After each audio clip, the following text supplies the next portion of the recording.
Welcome to the Retro News Roundup, and to start this episode we have Duck Hunt, remade to work on the virtual reality system Oculus Rift.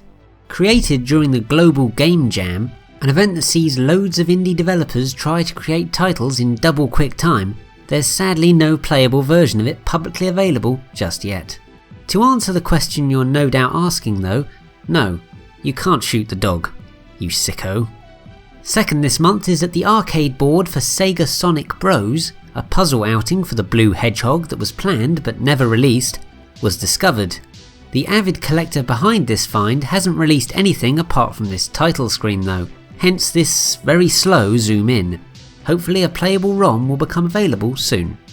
Next, in more obscure news, cult video game show Video Gaiden is returning to the BBC in March. Hosted by two Scotsmen, Robert Florence and Ryan McLeod, it takes an irreverent look at video games and was last aired in 2008. 6 episodes have been commissioned to be released on the BBC's iPlayer service, with another instalment being shown on TV. Now we just need to see the return of Games Master and we'll be all set.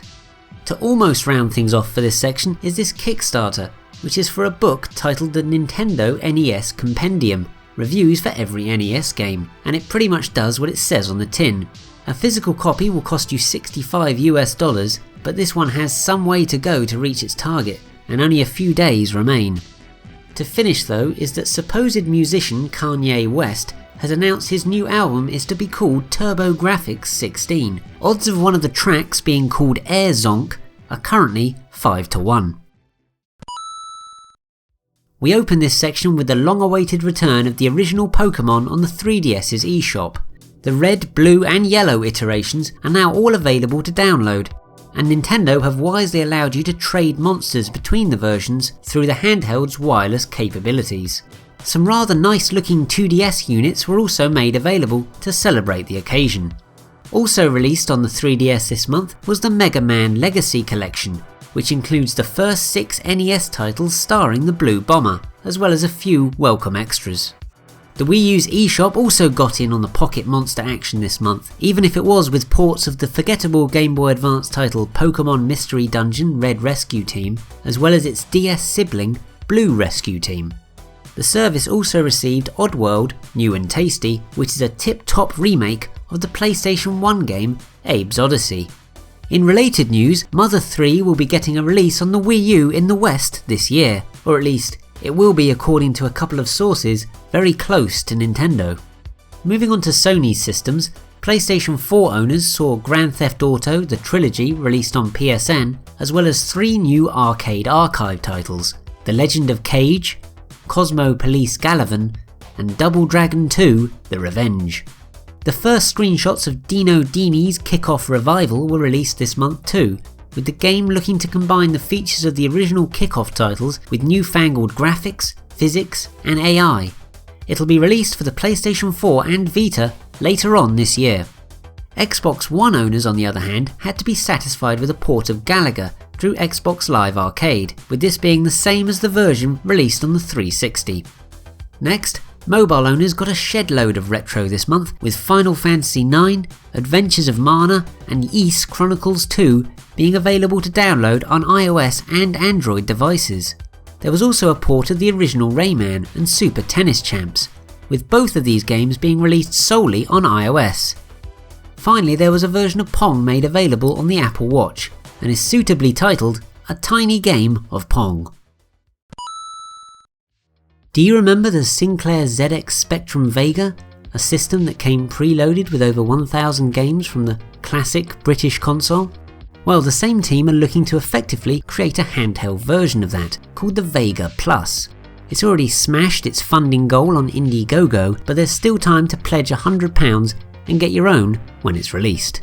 Second, the FDSEmu, an adapter for the Famicom that allows games from the system's disc-based add-on to be played, has been released. The 256MB model costs $35 US and offers twice as much storage space as its closest competitor, the FDS stick, and you even have the ability to update the firmware used on it as well. Finally, Enkko have launched a Kickstarter offering replacement parts for the N64 controller. A $10 pledge will bag you a new analog stick, for example. Not much in the way of new retro homebrew this month. In fact, I could only find 2 new releases. The first was Castaway for the ZX Spectrum, and the second is Fatal Smarties for the Mega Drive, with the latter a product of the Global Game Jam I mentioned earlier. You can download ROMs of both games for free online. Moving on, a Kickstarter has been launched for an NES title called Super Russian Roulette, with the game offering pretty much exactly what you'd expect from that title. It's already been funded, but you still have a few weeks to put in a pledge of your own, with a copy setting you back $55. Finally, the unreleased SNES version of Fighter Lobo has become available to download online, but sadly it's quite clear why this game never saw the light of day. Sorry, Lobo. All the fan translations this month are for games on Nintendo systems.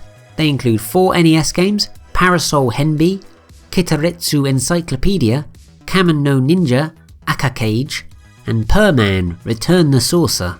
Then there was a quartet of SNES titles, Super Celeste, I Love Golf, Out of Bounds Club, Dragon Ball Z, Legend of the Super Saiyan, and finally Jewel Orb 2. The footage used here is of the final boss for Jewel Orb 2, by the way, so spoilers I guess. Sorry. That's all for this month then, but thanks so much for watching, and if you want to support this show further, then please do consider giving this video a like. Hey, I'd do the same for you. Maybe. Where are you going? You're taking the stage in 15 minutes.